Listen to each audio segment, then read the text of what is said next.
রান্নাঘর চ্যানেলের প্রিয় বন্ধুদের জানাচ্ছি আবারও সুস্বাগতম আমার নতুন আরও একটা ভিডিওতে। এখানে কী কী সবজি নিয়েছি দেখো। কাঁচা টমেটো নিয়েছি, একটু আড়া পাকা হয়ে গেছে। তো শিম নিয়েছি, সজনে ডাঁটা আর আলু নিয়েছি। তো দেখতে পাচ্ছ কেমন ইয়াম্মি ইয়াম্মি লাগছে। এটা রুটি দিয়ে খেতে কিন্তু ভীষণ ভালো লাগে এবং ভীষণ স্বাস্থ্যকর। তো চলো বন্ধুরা, রেসিপিটি শুরু করা যাক তোমাদের অনেক অনেক ভালোবাসা দিয়ে। তো আশা করি তোমাদের এই রেসিপিটা ভীষণ ভালো লাগবে এবং তোমরা কিন্তু অবশ্যই এটা ট্রাই করবে। যেভাবে আমি করেছি সেভাবে একবার হলে অন্তত ট্রাই করবে। তো সজনে ডাঁটা দেওয়াতে আরও ভীষণ ভালো লাগছিল। চলো এবার শুরু করা যাক। প্রথমে আমি কড়া বসিয়ে নিয়েছি, কড়াটা গরম হয়ে গেছে। এরপর আমি আমার পরিমাণ মতো তেল দিয়ে দিচ্ছি। তেল দেওয়ার পরে তেলটা গরম হতে হতে আমি এখানে একটু 5 ফোড়ন দিয়ে দেব। তো বন্ধুরা, আজকে আমার ভিডিওতে তুমি নতুন হয়ে থাকলে ভিডিওটা কিন্তু পুরোপুরি দেখতে থাকো। তো দেখো এখানে আমি 5 ফোড়ন দিয়ে আলুটা দিয়ে দিয়েছি। আলুটাকে আমি বেশ ভালোভাবে ভেজে নেব। তো বন্ধুরা, তো নতুন হয়ে থাকলে আমার চ্যানেলটিকে সাবস্ক্রাইব করে বেল আইকনটা প্রেস করে রাখো এত সুন্দর সুন্দর রেসিপি পাওয়ার জন্য। তো আলুটা ভাজা হচ্ছে। এবার আমি এরপরে কি কি মিক্স করছি দেখতে থাকো বন্ধুরা। এটা রুটি দিয়ে কিন্তু খেতে ভীষণ ভালো লাগবে এবং ভীষণ স্বাস্থ্যকর কিন্তু। তো এবারে আমি কি করছি দেখো এখানে। তো বন্ধুরা, বড়দেরকে আমার প্রণাম এবং ছোটদেরকে আমার স্নেহাশিস জানিয়ে অনেক অনেক ভালোবাসা রইল সবার জন্য। এবারে এখানে আমি যে জিনিসটা নিয়েছি এটা হচ্ছে বাদাম বাটা, যেটা আমরা মুখে খাই। যে বাদামটা আমরা কিনে আনি প্রতিনিয়ত, ভাজা বাদামটা, ওটা আমি ঘরের মধ্যে হালকা ভেজে পেস্ট করে রাখি। তো ওই বাদাম বাটা দিলাম 2 চামচেরও বেশি, মানে 2 চামচ, চা চামচের 2 চামচের একটু বেশি। এবার এটাকে আমি ভাজতে থাকবো।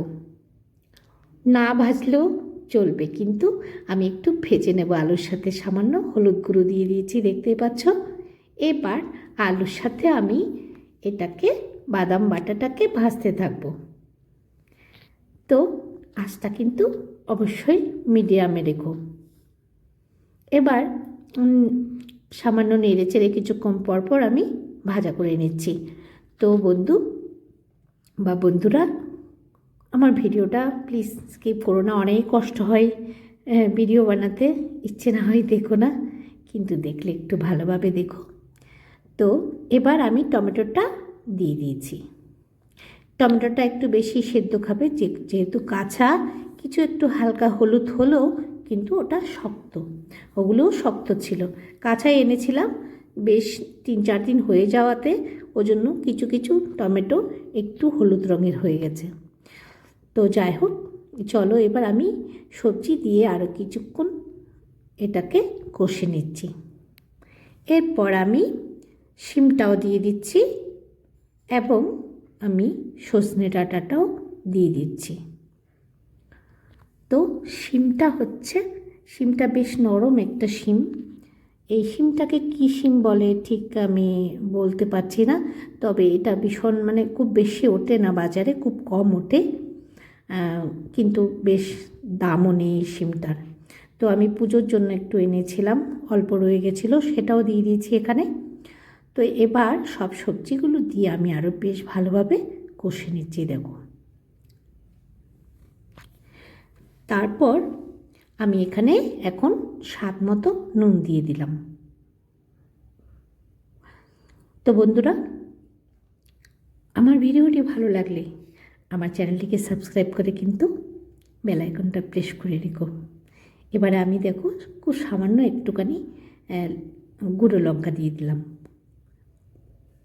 তো এই সবজিটা খুব একটা ঝাল হবে না, মানে হালকা ঝাল, হালকা টক, ঠিক এই রকমটাই সবজিটা হবে। এটা রুটি দিয়ে খেতে কিন্তু ভীষণ ভালো লাগে।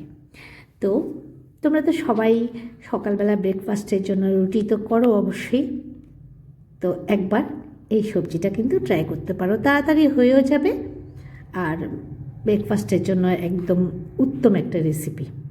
তো আমি ঢাকা দিয়ে দিয়েছি, আঁচটা কিন্তু ছোটোই রেখেছি। তো ঢাকা দিয়ে দিয়ে অল্প আঁচের মধ্যে আমি রান্না করব এটা। এবার ঢাকাটা তুলে কিন্তু আমি আরও একটু উল্টে পাল্টে দিচ্ছি। তো বন্ধুরা, ভিডিও ভালো লাগলে কিন্তু অবশ্যই একটা সুন্দর কমেন্ট করো।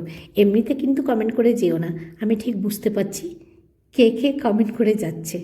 এটা ঠিক বোঝার অন্তত এই 4-5 বছরে ওয়াইটিতে আছি, একটু হলে অন্তত বুঝতে পারি।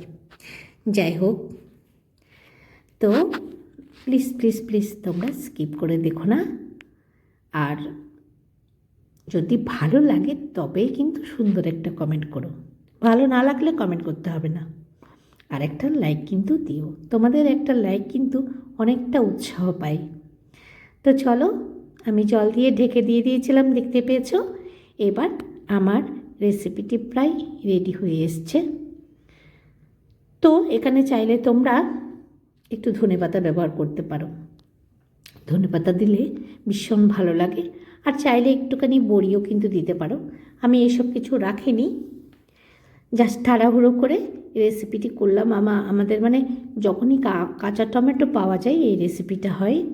কাঁচা টমেটো যখনই বাড়িতে থাকে তখনই রেসিপিটা বানিয়ে নিই। তো ভাবলাম আজকে তোমাদের সাথে একটু শেয়ার করে নিই, নিশ্চয়ই তোমরা হয়তো কেউ কেউ হয়তো উপকৃত হবে, তো বা কারো দেখে রান্না করতে ইচ্ছে করবে।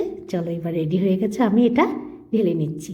তো দেখতে পাচ্ছ মানে কেমন হয়েছে সবজিটা, ভীষণ ভালো লাগছে, ভীষণ লোভনীয় একটা রেসিপি, খেতেও কিন্তু ভীষণ সুস্বাদু। একটু টকটক লাগবে হালকা, কিন্তু দারুণ টেস্টি। তো চলো বন্ধুরা, আমার ভিডিও ভালো লাগলে আবারও বলছি, ভালো লাগলে কমেন্ট করো, পুরোপুরি ভিডিওটা দেখে কমেন্ট করো প্লিজ। তো আগামী ভিডিওর আশায় নতুন কোনো ভিডিও নিয়ে আসছি তোমাদের কাছে। একদিন পর পর আমি ভিডিও দিই, এতক্ষণ ধৈর্য ধরে দেখার জন্য আমার ভিডিওটি কিন্তু অসংখ্য ধন্যবাদ। আর অসংখ্য অসংখ্য ভালোবাসা রইল যারা আমার ভিডিওটি পুরোপুরি দেখছো। টাটা বন্ধুরা, বাই।